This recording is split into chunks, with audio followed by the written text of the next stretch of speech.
Алакөлдің ұлдары әлем төрінде. Дәл осылай Украинаның Киев қаласынан алтынмен оралған үш өреніміз жайлы мақтан аламыз. Себебі олар джиу-джитсудан өткен әлем чемпионатында көш бастап, аудан мерейін үстеметті. Дүбірлі додада топ жарған чемпиондарымыз халықтың назарысыз қалмады. Сайыпқырандарда алғашқылардың бірі болып, жас кәсіпкер Алмас Ахмадиев қаржылай сыйақымен марапаттады.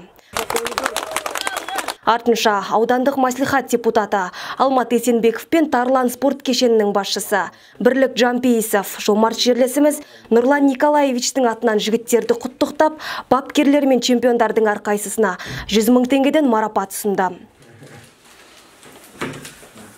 Аудандық дене шынықтыру және спорт бөлімінің ғимаратында өткен шарада спорт жанашырлы Нұрлан ағамыздың ақжарма тілегі жеткізіліп, чемпиондарды кезекті биіктерді бағындыра беріңдер деген ізгі ниеттер ақтарылды.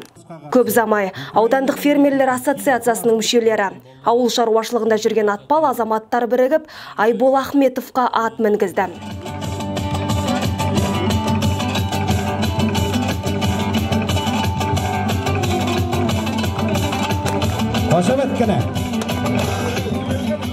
Қазақы құрметке бөленіп, тұлпарды тізгіндеген жас чемпион ағаларына алғыс білдіріп, қуанышын жасыра алмады.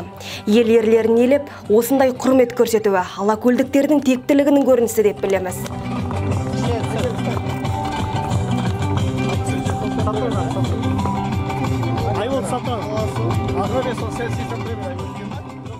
Бұдан бөлек Ілияс Құмарлы мен Елдос Жандосұлына да ақшалай сертификаттар берілді.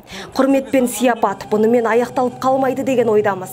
Өңірдің өр тұлғалы азаматтары чемпиондарын көкке көтеріп, әлі талай марапат ұсынады деген сенімдеміз. Алтынай Қалиқызы, Алмат Есенбеков, Нұрбақыт Меңдібайұлы, Алакөл жаңалықтары.